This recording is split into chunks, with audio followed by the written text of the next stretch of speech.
Bluff City Media presents Tigers Live with Francis Carlota. Join Francis after every Memphis Tiger game as he breaks down each matchup, player of the game, and upcoming games. Now, let's get to the show.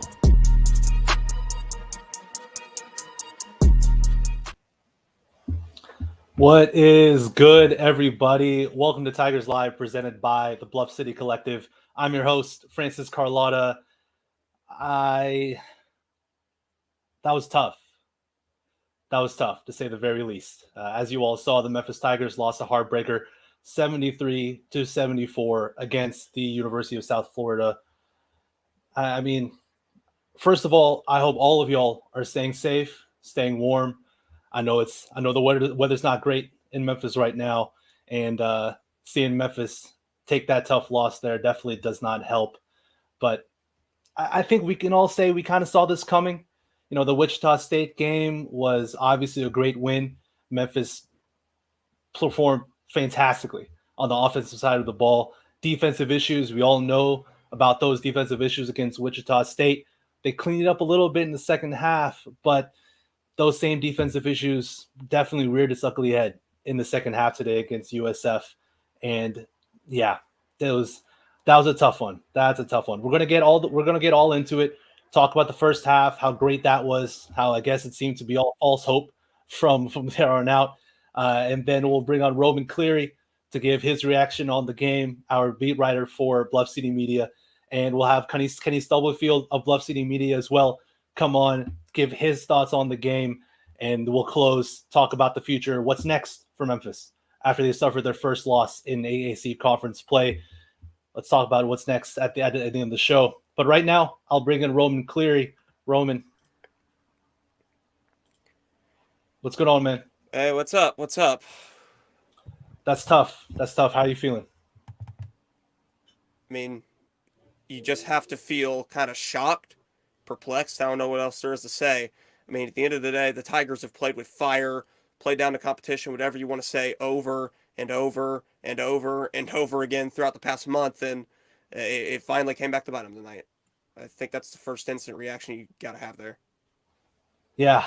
A lot of comments already going out, and nothing but pain. Like, that's all you can feel. All you can feel is a lot of pain. It's even tough to, this is my second show ever doing Tigers Live after a Tigers game. And this is the first time, obviously, doing it after a loss. And it's tough doing it after a loss of that. The reactions are fair, calling this loss inexcusable against the USF team, that this would have been just a Q3 win against USF here at home. Now it's a quad 3 loss. Now it's a quad 3 loss. And Memphis at the time previously didn't have a quad 3 loss or a quad 4 loss on their resume. And they didn't have a quad 2 loss. Yeah, exactly. And they were 7-2. They were 7-2 in the first two quadrants with 0 losses outside of quadrant 1. Yeah. They can't say that anymore now. They can't. Absolutely not. And I think Tiger fans, Tiger pundits, we all use that metric to bolster the squad up. Whenever people would talk down on Memphis and say that's all their success is kind of fake, their 10th ranking in the nation is kind of fake, we would rely on the lack of Q2, Q3, Q4 losses to bolster our argument that Memphis is the real deal. Well, now, we'll talk about the future later, but now we can't make that argument. Roman, give me your full thoughts, high-level thoughts on the game. What caught your eye? Well, first off, I don't think this is enough to justify saying that Memphis isn't the real deal, because I still think they are. But it just goes to show that the longer you play with fire, the longer that you overlook these opponents, it's going to come back to bite you at one point or another. They got away with it against Vanderbilt, Austin Peay, the San Antonio Splash Brothers, whoever you want to say. It was just, too close for calls over and over and over and over and over and over. Too close for comfort calls is what I meant to say a second ago. Yeah. It was just constantly. And tonight was probably the worst one of them all. And of course you can say that because they ended up losing this one, but just the way that it happened as well. It was 34-14 in the first half, Francis. You realize that? It was 34-14. Yeah. And I think they led by 20 again in the second half pretty early on as well. And yep. to to go from that to not even being able to score on the 2-3 zone that South Florida just threw at you in the second half. Celton Miguel, he goes off. I think he finishes the game with like 23 points or so. And just the meltdown, particularly down the stretch as well, is just pretty embarrassing overall if you're a Memphis basketball fan, especially when, Javon Quinterly, who's come up clutch so many times in these situations, he kind of falters this time around. He turns it over. He throws it away. The possession before, I believe you had David Jones missing a wide open three that would have undoubtedly put it away. It still would have been a disappointing performance, and we'd still be on here talking pretty negatively overall, but at least it still would have been a win, right, for Memphis. But Yeah. It's just everything from the collapse to the way that it happened to the finality of the result. And now I know what some people are going to say. Oh, Memphis needed this. This had to happen. This will right the ship. But, Right. I mean, you never want to take quad 3 losses, quad 4 losses, especially when you're playing in a league like the American Athletic Conference. That I know it's repeated, it's said over and over again, but it really is true. You cannot afford to take bad losses in this league because of the very few amount of opportunities you have to make up for it. It's unfortunate for Memphis, obviously, but that's where they are now. Yeah, as I've put up some comments already. Shout out to Wayne Kelly, Coach Kelly up at when I was there at Lausanne. When I went to Lausanne for a period of time, Wayne Kelly was there. So shout out to you, Coach. Wow, that's all we can really say is wow. We were all, I think, riding a high in the first half. Everything was clicking. I tweeted out that was about as good a first half as Memphis could have played. Yeah, they could have really blown it wide open, made it a 20-point lead at half, 25, whatever. But even at 15, they were in full control. There was no real sign that they were going to lose control of that game. And then the second half, just something changed, like the defensive issues, the lack of defensive communication. They were really good on switching and point switching and being on the same page defensively when USF would run their motion offense. And then in the second half, that just changed. Like they went to a timeout at around the 17-minute mark. And I think Penny just said, what the hell's going on? What's happening right now? Because there was clearly something off with their defense communication and their scheme and what they were trying to do. They were clearly not on the same page. I mean, I don't think any of us could have foreseen that coming. I also wanted to talk about another point brought up by I saw Tyler earlier about the 2-3 zone. I was talking about this with Xavier on Twitter as well. And Roman, I'd love to hear your thoughts. Why do you think Memphis struggles so much with the 2-3 zone? I don't know. It's something that you really think shouldn't be happening because this is a veteran-laden team, as has been brought up so many times. You'd think that this is a team that has seen it all, that knows how to deal with it all, and it's just kind of surprising that all USF has to do is stick in a zone. It's any zone, really, and Memphis just has no chance. I mean, they were absolutely burning them man-to-man in the first half, but switch to the zone, and all of a sudden, Memphis's offense just completely faltered. I think it also is important to note that the Tigers got in transition a lot less in the second half. I mean, the Tigers, we know they're a team that relies on turnovers and transition offense a lot, but I think it's still pretty hard to envision them being this reliant upon it, this dependent on it to the point where they can't even function. They can't even score as an offense in the second half. I mean, I'm not the most foremost like basketball analyst. I'm not going to give you as much of an insight on this as say Penny Hardaway would, but it's still pretty wild that for a team that's supposed to be as experienced and as as fundamentally sound as a team like Memphis is, it's just kind of weird that they just sit in a zone and that's it. The Tigers straight up cannot score. Yeah. And this is a problem that's been consistent with a lot of Penny's teams lately. I think it just goes down to kind of a scheme matchup problem, because Penny's teams have always seemed to struggle against zone defenses, whether it be Frank Haif's zone defense that he ran at Tulsa or just another one as well. But obviously, Haif's zone has been the most notable. Of course, you got Tulane. They've given Memphis a lot of problems as well. And I don't know. It's just a problem that's been very, very consistent. And I don't know if there's anything the Tigers can really do at this point, seeing as this has been a thing for like 5 or 6 years now. Yeah, and shout out Walker Bailey in the comments. Yeah, yes, correct. USF was playing a 1-3-1, so I appreciate the correction. It was obvious to see that the USF zone was really giving Memphis genuine issues. There was a lot of standing around, just kind of just hoping and praying that something cool would happen on the offensive side, and no real off ball movement. No one coming to screen the guy who's guarding the man. Yeah, Not a lot of they just weren't anything. moving the ball. It was Yeah, way too much ISO ball. way too much ISO ball, and a basketball always moves faster than a human being can. And a key to a successful offense is really ball movement. I've seen other comments too that the Tigers' offense can kind of look like an LA Fitness offense where they're not out in transition in the half court. It can look bad. Now, to that point, I think when Memphis goes against them and a man-to-man offense, I think they do run decent motion and get good looks at the rim and can generate good looks. But as we've seen time and time again, against tonight the USF's 1-3-1 zone, against when a team plays a 2-3 or what have you, Memphis just seems lost. It just seems clear, and is that a combination of coaching? Is that a combination of players not buying in, players not caring, players not playing with effort? I think it could be a combination of it all. You don't give up a 20-point lead and it's all one person's fault or it's all one guy's fault. That's a team loss. That is 100% a team loss. I'm curious to see what Penny Hardaway will have to say at the post game. It'll probably something along the lines of like, maybe this was coming. Maybe this result was coming, and it's finally happened. Any other thoughts on the game, Roman? I think not much. Again, I think it really just boils down to Memphis overlooking these teams in the AAC or lower level teams otherwise, because this started before conference play began. It all began with the Vanderbilt game, and then it was Austin Peay, and then I believe it was Tulsa.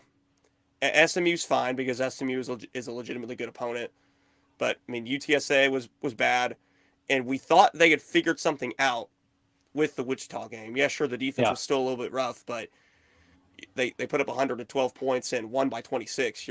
At that point you're like, okay, maybe the UTSA game was what it took for the Tigers to wake up, for them, to see that they have to take these games seriously. But evidently it wasn't, and even after being up by 20 points, they end up faltering here to South Florida, a sub 100 net team, a sub 100 KenPom team, a quad 3 loss for the Tigers. This is the Tigers' first loss of the season outside of the first two quadrants. And you hoped that they would finish with 0 losses outside of the first two quadrants, but evidently that is not what has taken place. Long term, Memphis should be fine. They should still be the favorite in nearly every game they play. I don't think this should change that, but it's definitely a disappointing result overall, and we'll see if Memphis can learn from it or not. Yeah, bring up another comment from Coach Wayne Kelly here. 6 for 28 from 3, just 8 assists on 28 made field goals. Something has to change. Yeah, Coach, I'm with you. You're always preaching, sharing the rock on Twitter, and I can't agree with that more. Memphis had around 24, 25 assists against Wichita State, basically doubling their season average. Like, that ball was moving. They're getting open looks, knocking down open shots. And as soon as USF went to that 1-3-1 zone, that it was just gone. No ball movement, no nothing. And all we can do, all we can hope, right now is that they learn from this, that they grow, and they realize their mistakes. So I know, Rowan, I know you got to get to your recap. So let's get a little positive. I know it's really down, it's really sad. So let's get a little positive. Give me your player of the game. Who do you think showed out tonight, and who would you give player of the game to? Selton Miguel. I thought that he did a fantastic job. Memphis had no real answers for him, but again, it's a lot more than just him. It just comes down to the fact that Memphis is for some reason unable to find ways to move the ball against whatever zone defense they play, and it bit him in the back tonight for sure.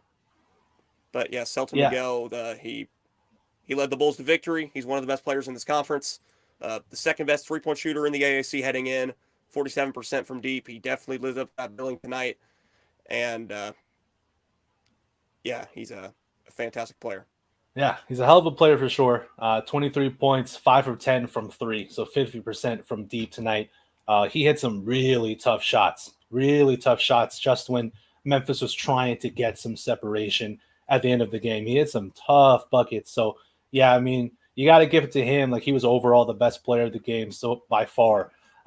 Memphis perspective, I mean, David Jones was the best player wearing a Tiger uniform today. 25 points, 5 rebounds, 1 steal. 9 for 15 from the floor, 2 of 6 from 3.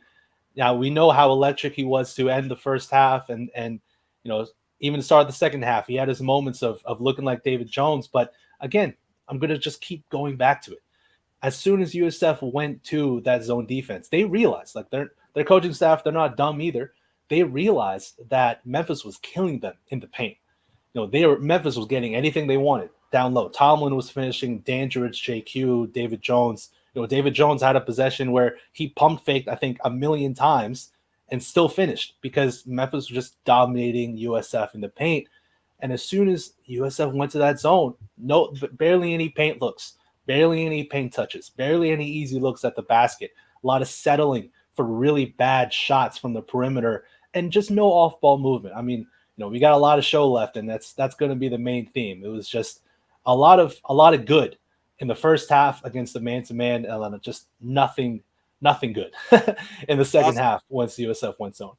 I also think the offensive rebounding numbers are pretty important here. Memphis had 19, but South Florida also had 16. So both teams did pretty well in the offensive glass, but USF especially was able to do so in the second half. Let's see what they got.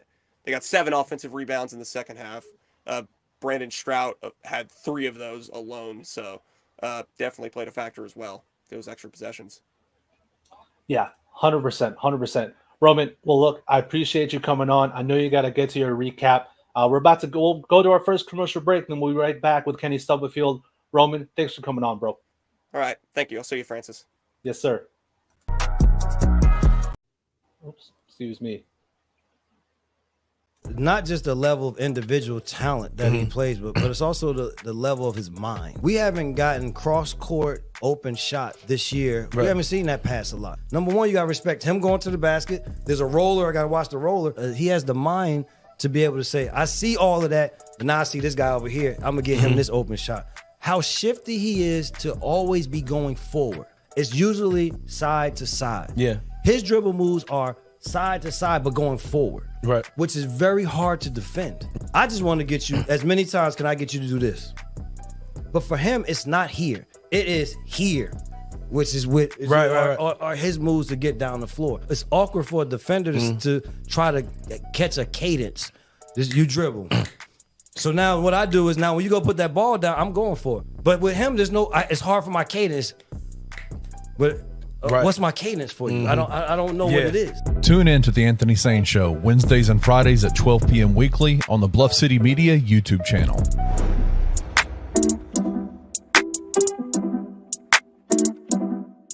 Who do you need to step it up? Outside of David Jones, I think David Jones is David Jones. I don't think you need him to step it up because he's been performing. Yeah, he's David Jones.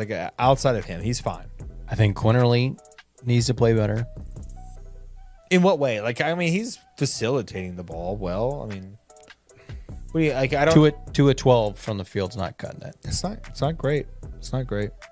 And I don't need a runner 3 from the top of the key with 3.5 seconds left. Is Virginia the game where Jordan Brown is going to cook? Those dudes aren't looking to run the ball. Cook what? Dude, I thought he was going to have a freaking night. He came out with that fresh cut, lined up, and then literally within the first 15 seconds missed a wide open layup. And then picked up 2 fouls right away. I feel real lied to because I thought we were getting a 20 and 10 guy. Didn't think it did anything for you. Well, I think we all thought we were getting a 20 and 10 guy. And we are getting that in David Jones. I'm not even getting 20 or 10 minutes out of the guy. Tune in to Tigers Untapped with TJ Willis and Trey Lasley every Wednesday at 3 p.m. on the Bluff City Media YouTube channel.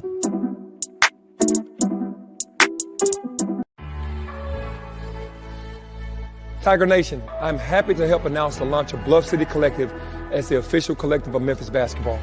The Bluff City Collective was founded with the sole purpose of helping Memphis basketball continue its long and storied tradition of excellence. The Bluff City Collective will help ensure, as we move further into the new era of college athletics, that we continue to recruit with the best programs in the country. Basketball in Memphis is special.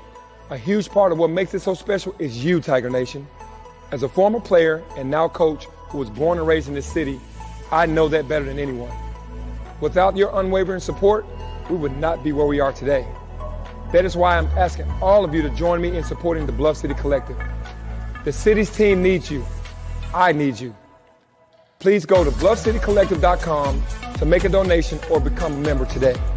The time is now. We are not satisfied with just being good. We want to be great. Let's bring a national championship to Memphis. Go Tigers, go.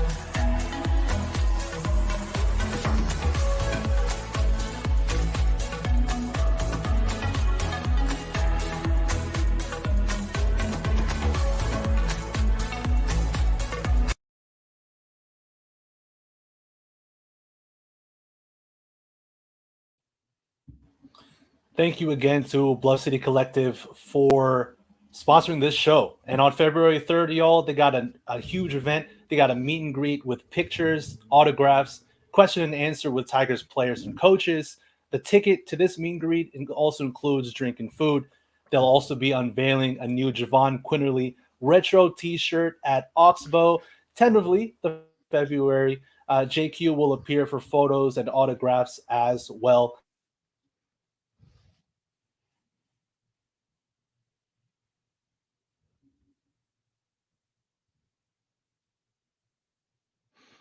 Did we lose Francis? I think he's back. That, y'all, but I'm back. Sorry about the internet. Rally at the Rendezvous, February 3rd, 3:30 to 6 p.m. Get the tickets at bluffcitycollective.com. So hopefully y'all get tickets and show up to that great event. Let's go. Stubblefield, what's going on, man? Hey, man, I guarantee you the Bluff City Collective is excited that event's not happening tomorrow, because if there were a bunch of players there, fans would be there to ask them some questions like, hey, man, have y'all ever played against the zone before? Hey, man, do y'all know how to pass the ball? Hey, man, can y'all rebound, please? Just a little bit. Yep. But no, man, hopefully the Tigers will get some wins before get back on the winning track before that event. But big shout out to Bluff City Collective, man, what they're doing in the NIL space for the Memphis Tigers. So thank you for sponsoring and presenting this show. 100%. I can't echo that anymore. I mean, in today's world of college athletics, NIL is so damn important. So damn important. Right. I mean, and it can't happen without y'all. Can't happen without the support of amazing fans, of amazing people who love Tiger basketball, who love Memphis Tigers sports, period. Absolutely. So, buy tickets, go to the event, have a great time. And, hopefully the Tigers, like you said, Kenny, can get back on the winning streak and we can celebrate some stuff. Yeah. But also I'm sure regardless of how these next few games go, I'm sure there'll be a discussion of things. Discussion. Well, I hope that discussion is happening in the locker room right now as we speak, right? Like that's what I hope is happening. I want to just say, man, as I'm coming onto the show, Francis, you're doing an incredible job. I love that you are filling this space, man. There's not another place that I think is doing a post-game show for the Memphis Tigers. So yeah, man, you're killing it so far, and I'm glad to be a part of it tonight. Hey, man, I appreciate that a lot. I really do. It's tough to realizing how hard it is to even do something like this after such a tough loss. You got to put on a brave face, because otherwise, if I weren't doing this show, I'd be sulking somewhere. My wife would be like, "What's wrong? Is there anything I can do to cheer you up?" And I'm just like, "No, there's nothing you can say to me." Like Tigers just lost the heartbreaker. Right. But now I'm thankful for this show. I'm thankful for y'all. Thankful for everyone in the comments, everyone watching. So let's talk more about it, Kenny. I know you weren't able to be there in person, so I'm sure that was tough. Yeah, no, it was definitely tough not being able to be there. I'm not there because of the weather. I would have I'd have gotten my tail into that car and I would have driven down to the FedEx Forum and I would have been a part of it. I'd have been one of those dudes on the sidelines, but I'm not there because I'm sick. My wife forbade me from going. She said, absolutely not. And I said, yes, ma'am, because I like being married. Yeah. But yeah, man, it also allows me to be a part of this tonight. So, yeah, it was rough, man. It was a rough. The first half obviously was great. The second half, not so much, man. It was tough. Yeah, absolutely. We didn't get a chance to talk about moment of the game for me and Roman, but I'll just share something that at least it really was to me the epitome of the game. Yeah. In clutch time, USF has the ball with a chance to tie the game up, and someone just jacks up a three.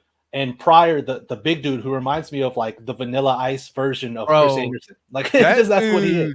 That dude is Vanilla Ice one of the Chris most Anderson. difficult people for me to watch. Like I've never seen him play, and I had the hardest time. Just like I kind of wanted to avert my eyes every time he came on the court, or every time he came on the, because I was just like, dude is so weird looking, man. But hey, like he's like I said, how many have you've played ball before? And of course. you come out on a pickup, you come out on the court, and there's always that dude that comes out that's got like he's iced out to the nines, he's got all the Iverson sleeves on, he's got every piece of basketball equipment you can possibly wear on his body.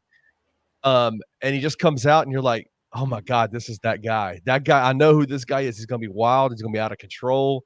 You know, he might get a couple of buckets, and that's the worst thing that can possibly happen because if he does, he's gonna nonstop jack. That's what you look like. But he can hoop. He's 6'10. He can hoop. He can hoop. What do you say? He's a 6'10 guard. I mean, he would handle the ball out there. He would try and go between the legs, take people off the bounce. You know, he tried to be a 6'10 guard. That mug was wild, and I appreciated it, but that was wild. That dude was wild. I appreciate it too, man. Like I said, he's the Vanilla Ice Chris Anderson, Vanilla Ice Birdman. That's what he is. But USF, they had a chance to tie the game up. Mm-hmm. I'm forgetting who shot the three, but then Pryor comes out of nowhere and gets this offensive rebound and goes up, gets fouled. He goes 1 for 2 from the line. But I mean, you're talking about it in the Discord. The defensive rebounding, the second half, the effort on the defensive boards. What the hell was that? It was just a lot of laziness, a lot of standing around, a lot of nothing. And you even saw Penny on the sideline say it. He says, "Stop ball watching," and that's what they were doing. They were watching the ball the whole time. And I didn't say this in the Discord. It's just too much to type. And I was like, my thoughts and theories on rebounding is it's all a mentality, right? Like there's some technique to it, but it's all a mentality of. The ball is absolute, like it's this mentality of believing that the ball will come your way. Like no matter where I'm at on this court, when this shot goes up, the ball is coming to me. Even if it doesn't, even if 90% of the time it goes the other side of the floor. If you are thinking about the ball is going to come to me, so I've got to work to get the position so I can get that ball. It feels like to me a lot of the Tigers when they're down bad, like when they're playing well, they all rebound really well. The energy is there, the effort is there. But when they're kind of down bad, when they're kind of losing focus a little bit, there's this mentality. It kind of feels like the ball's just not going to come to me, so I'm just going to watch it, right? Yep. And that's why they get beat because the other guys are not. Some of these guys are like Nick Jourdain. Love Nick Jourdain. Think he's one of the most fantastic. I think he's one of the key guys for this Tiger program. Yeah. He got caught ball watching at least 3 times in that second 100%. half. And his guy got the rebound. I think that was the prior rebound, right? Yeah, it was. It was off Nick Jourdain. And so, yeah, man, that was disappointing. And that's all an effort thing. Like, that's all this is. Like, there are some schemes. There are some things that need to change. I have some theories on the zone offense, why they struggle against the zone offense. But tonight was about effort. Tonight was about energy, and tonight was about focus. And it was very clear in that second half they did not come out with any focus, and it burnt them. 100%. It just did. It totally burnt them. I mean, like I said to Roman early on, there was even one of the early on defensive possessions. they just ran an easy pin down screen, easy action for teams to defend if you're on the same page. Right. USF just did a pin down screen. Guy came off the pin down screen. Jordan pointed because Memphis likes the point switch. Jordan pointed at DJ to go out, and DJ just stood there like he didn't do anything. Yep. And there was just a clear miscommunication, a lack of effort, a lack of want to just play defense consistently. That was just gone. And when that faded away, the same lack of effort happened on rebounding defensively. And just to add to your point about rebounding, Kenny, it's not just believing that you're going to get the ball. It's also making sure that your guy doesn't get the ball. Right. Boxing out. Box out your guy. Even if you're so far from the play, even if you may not get the ball, make sure that your guy won't get the ball either. Box him out. Put your butt on him. Yeah. Put your hands out. Keep him from attacking the loose ball. And that just didn't happen because of what you said. Ball watching, a lot of laziness, a lot of just like, no, you go make the play. You go die for the ball. You go do this instead of just as a collective, right? Making that effort to go the extra mile. It was disappointing. It was definitely disappointing to see. And credit to USF. They deserve to win that game. Let's be real. Absolutely. Oh no, yeah, absolutely. Yeah. They played hard. They played hard. I mean, they've been a scrappy team all year. I mean, they're not a good team, but they're 10-5 on the year. They're now 3-1 in conference. And so, this is not to say they're a good team, right? Like Memphis, shouldn't have just wiped them off the floor. I mean, you saw it in the first half, man, when the Tigers were focused and when they were playing hard, they were beating the brakes off USF. And it was very clear that there was levels to this thing, right? And, but that's the thing about a team like USF, man. They are going to continue to scrap because really that's the thing that keeps them in games. That's the thing that's going to help them win games. And if they don't scrap, they're getting blown up by 20. And so I think that, with this, obviously you saw it in the first half, but in the second half, man, it just became clear, like, Memphis had kind of phoned it in and the players had kind of said, you know what, man, like, we're up by 20. We're good. Let's phone it in. Let's get ready. Let's get back out to the, let's get ready for the next two away games. And USF said, it ain't over, homie. Like this, nope. we got 17 more minutes out here, man. You're about to get this work. And that's what happened. It's rough. Really bad loss for the Tigers. Yeah. I really bad loss. There's really nothing else to say, man, about it. It's just a really bad loss. It shouldn't have happened. It happened on the home floor, and I get it. It wasn't a full house because of fans, because of the weather, and we talked about Memphis. The Tigers would have to generate their own energy. If subtract maybe like 1,000 fans, it'll feel like a game in the NBA bubble. Like that's right. There's just right. That's what it would feel like.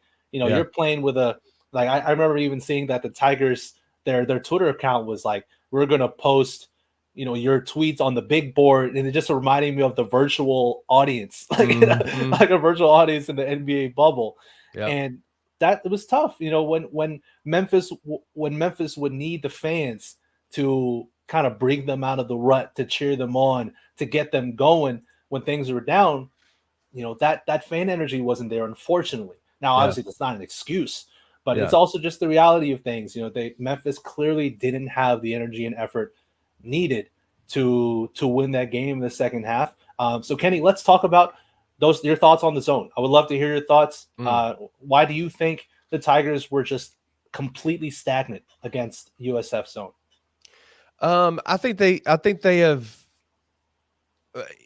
in the first 3 games of the season, Rick Stansberry was interim coach for Penny Hardaway due to the suspension, and he was asked about that. Maybe it was in the Missouri game or after the Missouri game, or it was somewhere in a post game. And he said, he was asked, what are you going to do? What is this offense going to look like when they start zoning you? And he said, the shooters that we have on our team, the people that the things that we're working on, the shooters that we have on our teams are going to find it very difficult to zone us because of the way that we shoot.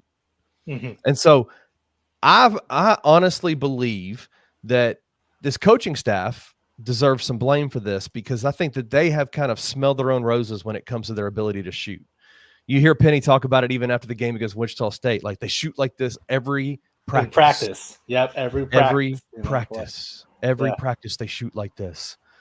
So what we know about Penny is when he gets his brain set on something in practice, he's going to stick 90% of the time in practice on that. And I don't think that a zone offense has hit that part of his brain yet. No. Does that make sense? I agree. Like, I think that they firmly believe that when a team goes into a zone defense against them, that the Tigers' talent and their ability to shoot will bust that zone. Yeah. And there has only been one game this year, especially in this conference season, where the Tigers zone has busted, Tiger shooting has busted a zone, and that was against Wichita State. Yep. And if Tiger fans think that the Tigers are going to shoot 19 of 30, was it 19 of 30? Yep. Against Wichita State every game, it ain't happening. Look what happened today. They went 6 of 28, 21% from the three-point line in this game. Those are the kind of things that happen when you don't practice a zone offense and you rely on your shooting, which is a fluctuating thing, right? Like in college basketball, especially, it fluctuates. These guys are not all in basketball in general. Yeah. But in college basketball, especially, most of these guys are not the shooters that they think they are. And so that's a big struggle, I think. I think that some of that blame is on Penny and the coaching staff to make sure that they're that they have some kind of semblance of a actual zone offense attack. And it seems pretty clear to me they don't. At least from what I can tell. I'm sure Penny would say in his post game, we practice this every day. We do this every day. We have this offense, but it's not showing up out there on the court. Yeah, I think you hit the nail on the head there, Kenny. It's this the way the roster was constructed. You know, I remember thinking preseason that, wow, this team really, they got shooters. They got guys who can really fill it up from deep. You know, they got Jaquan Walton, who's a 40-something% three-point shooter at Wichita State. Yep. JQ, always a good three-point shooter. Always a threat. David Jones traditionally was not a good three-point shooter. Yeah, right. Was not. But then he came to Memphis and he won the three-point contest. Like, I know it's a thing, right. it's for fun. Right. But you know, he proved that he can shoot that thing. He can do it. And you know, Ashton Hardaway too. You know, Ashton, I don't know off the top of my head what he's shooting right now, but my guess is that it's probably not that good because he had those games in the Bahamas. No, it's not good. No.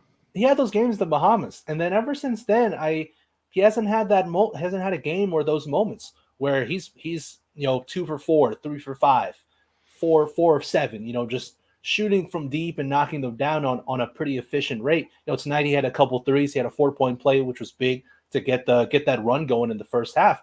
But that was really the first time in a while that I've seen Ashton Hardaway, you know, get up and make some threes.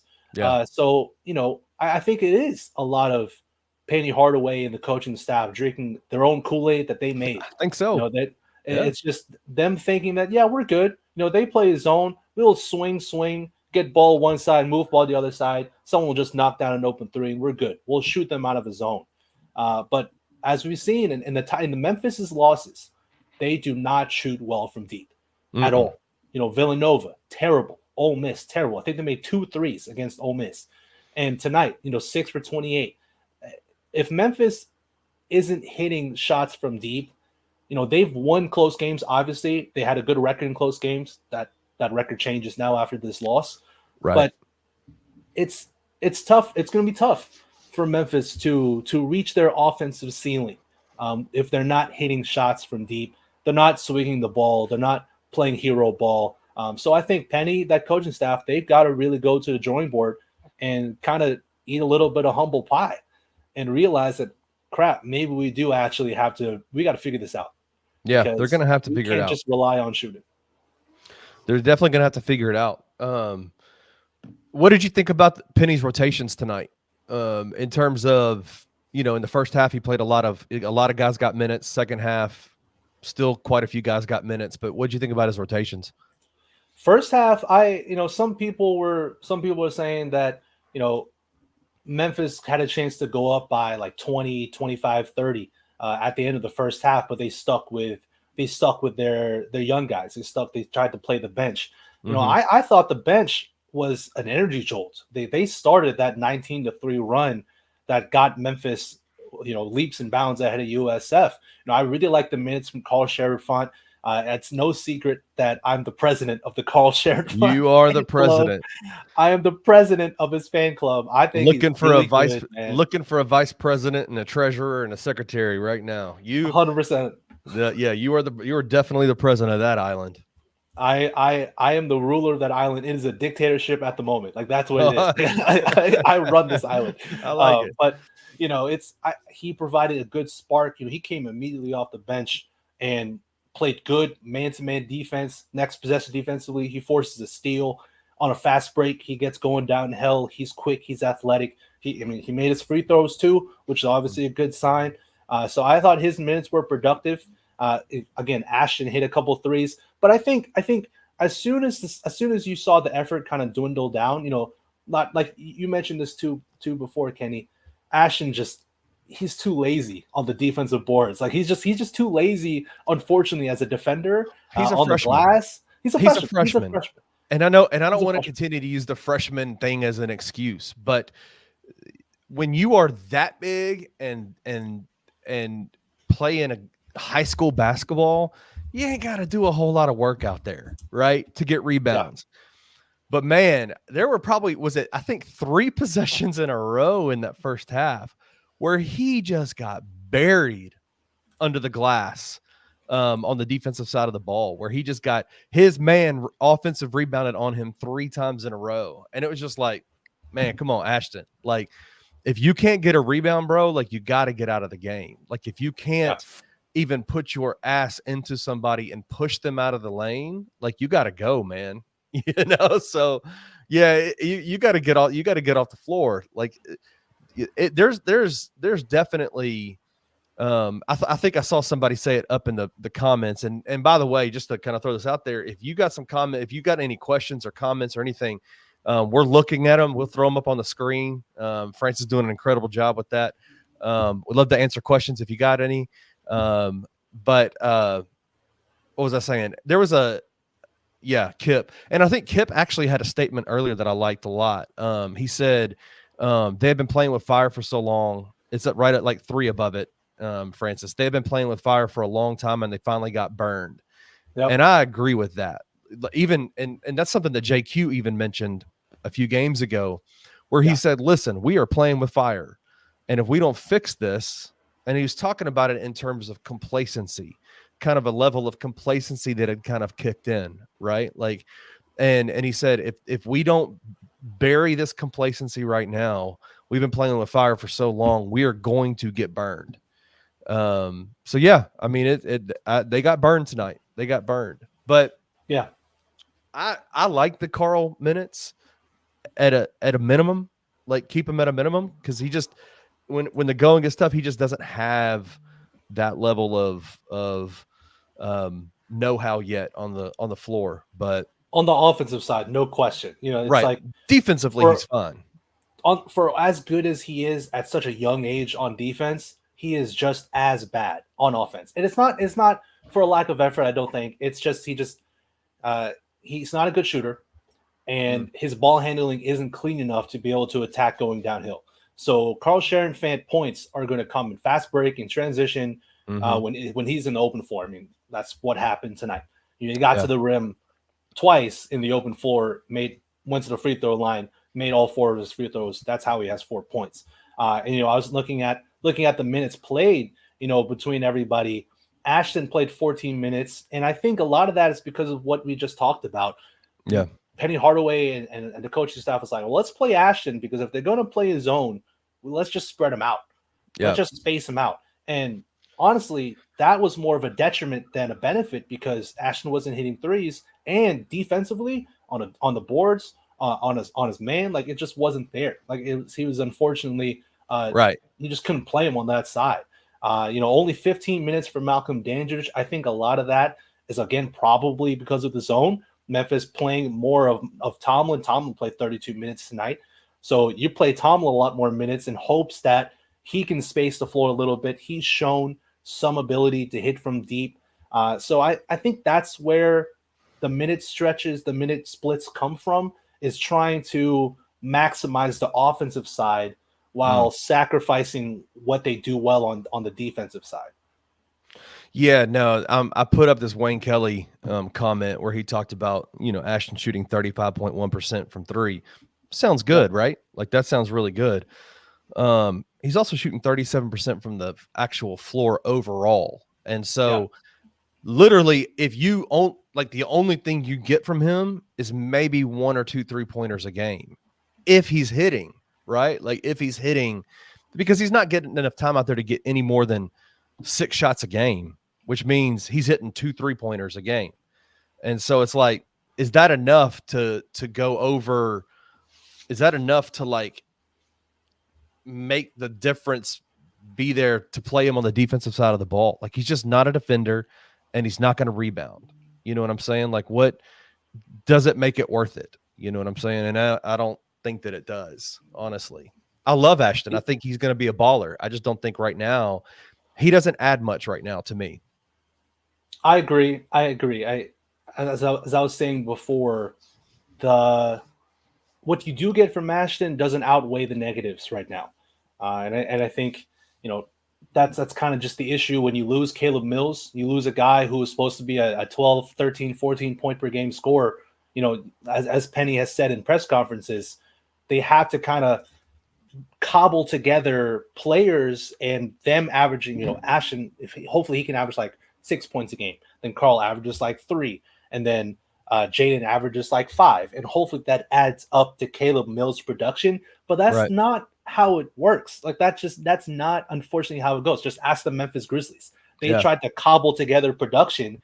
That's why they didn't bring back the Kyle Andersons, the Meltons. They thought they can just cobble together production. Unfortunately, that's just not how it goes. So unfortunately, the loss of Caleb Mills is an issue for Memphis, that losing that scoring punch, that another guy who can get downhill, who can hit tough shots, who can get to the foul line, who can also hit an open 3, and he was a good defender as well in Caleb Mills too.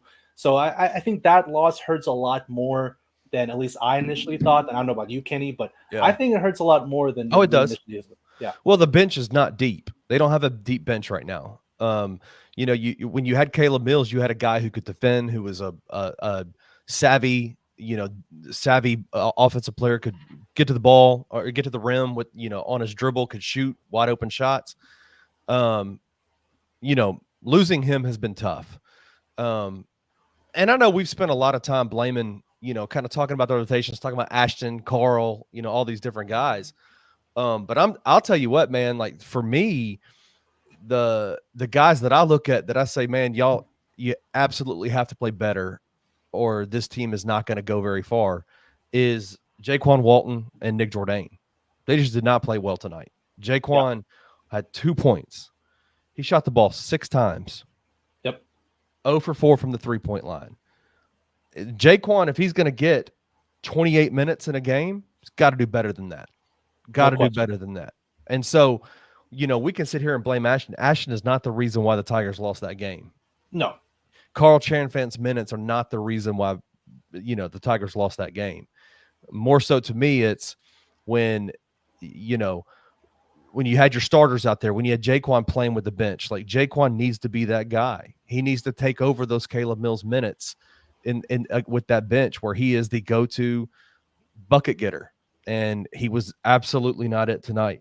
And the Tigers can't survive that. If he's not playing well, the Tigers are not going to be able to, as they get deeper into the season and playing tougher teams, in the tournament, it's going to be rough for them if they don't have him playing well. Yeah, I can't echo those sentiments enough. Jaquan had a great game against Wichita State, as we know. And if you can get, Mark was on the show last game. If you can get 14 points a game from Jaquan, that's fantastic. That's awesome. I mean, 14, 15 points a game with Jaquan Walton would be incredible. Hell, even 12, it would be great. But he is really important to this team. When you lose Caleb Mills, he is so important. Jourdain has to play his normal game. This was not normal Nick Jourdain, at least in my eyes. I'm sure in your eyes as well, Kenny. Like, he's normally a smarter player, doesn't have those unforced turnovers, better defensively, doesn't rebounds better as well, plays with more effort. Like, I love Nick Jourdain too. This was not a good game from him. It is unfortunately, as King Makes put in the chat about what Penny Hardaway said, you just got to learn. Let's see what we're made of moving forward. That's all Memphis can do. That's all Penny can do. I do want to bring up a comment from Parrish Sharkey. Shout out Parrish. What's good, man? That's tough, dog. That's tough. That's a low blow. I'm not even an Eagles fan, but that's tough. Let's hope not. Let's hope the Tigers can right the ship and not let the early success. It's rich coming from a Titans fan, Parrish Sharkey. Yeah. Ooh, got him. Okay. Yeah, fair enough. I also want to put up this comment from Robert Smith, because this was brought up on the telecast as well. I've never seen a Petty-led team chase the ball so much. Yeah. Just isn't Memphis basketball. And, I think his name is John Crispin, the color guy on the game today. He brought it up that... You like that guy? You like him? No. He's got his talking point. He's decent when the Tiger... One thing I don't like about him, I'll just say this. Whenever the Tigers are doing well, it's, wow, how chaotic are they? How great, how wild do they play? This team shouldn't be doing this, but Penny's got them chaotic, like that kind of stuff. That's the way he talks. And I'm like, John, I love you, bro, but you got to stop with all that nonsense. Anyway, go ahead. It's a double-sided coin for me with John Crispin. But yeah. Anywho, John made a good point though on the broadcast, saying that the Memphis defense was doing a lot of chasing, not controlled scrambling. Yep. No effort, no fight to rotate. They left so many dudes wide the hell open in the second half. Yep. And at the end of the game, just miscommunication, a lack of understanding where Pryor was going to the rim.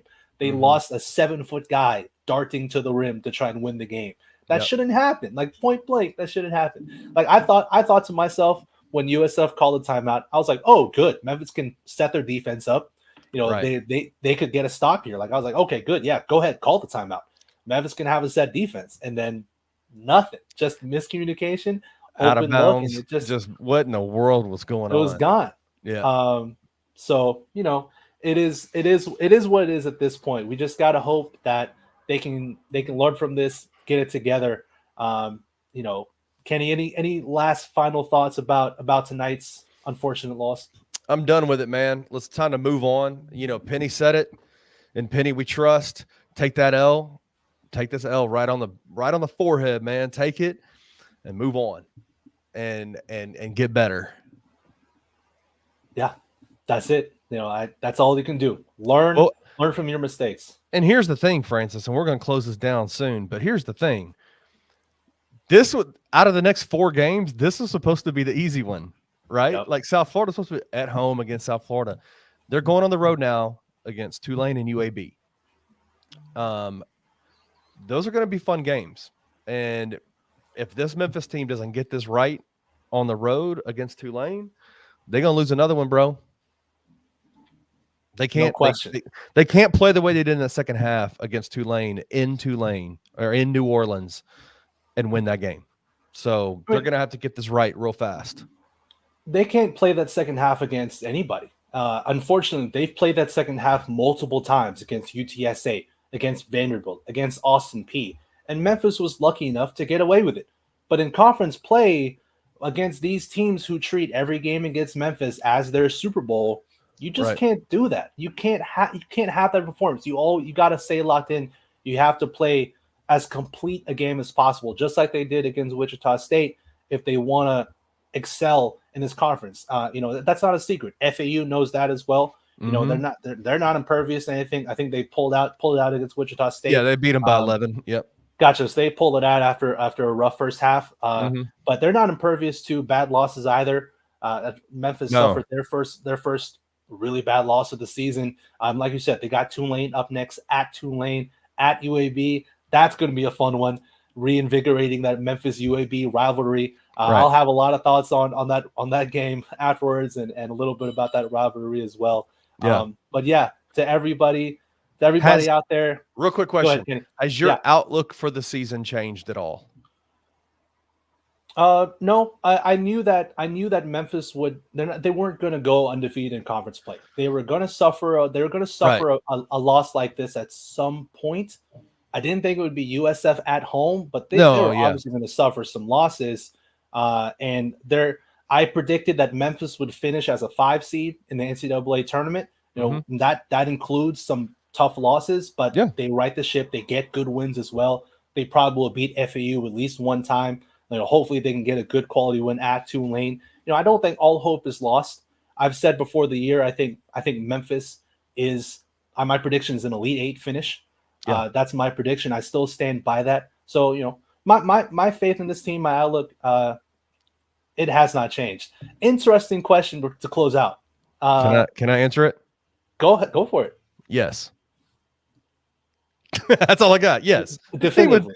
Yes. Yeah. Yeah. I think so too. There's still more talent across the board. I mean, we all know about last year's team. Kendrick Davis and DeAndre, they were everything. Like they were the heart, body, soul, mind, everything. You know, they would beat this team. I mean, they would beat last year's team. Absolutely. I think they would. You know, yeah, last year's team as I know Diggs, you mentioned, you know, they were better defensively. Sure, at least at this time. But you know, I do think this year's team would win as well. But again, let's go ahead, Kenny. Anything else? No, I just think my outlook on the season hasn't changed. I mean, I think obviously it's a rough loss. There's going to be a ton of overreaction over the next couple of days. The rankings and the net, all that stuff is going to change for the Tigers. It's going to be okay.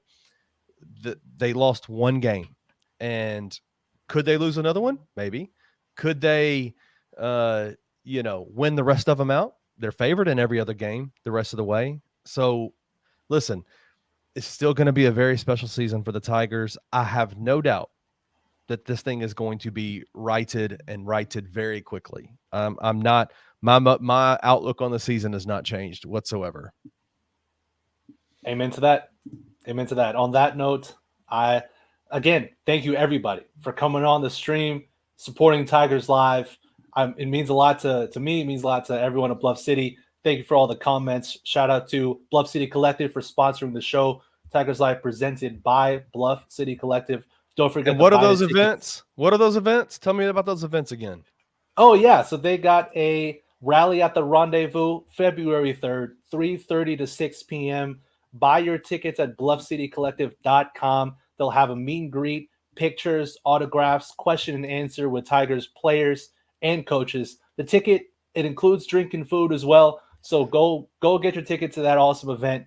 Show up, show out for the Memphis Tigers. Show your support and donate to the Bluff City Collective. Help out with Tigers NIL. So for Kenny Stubblefield, I'm Francis Carlotta. We'll see you all Sunday. Bye.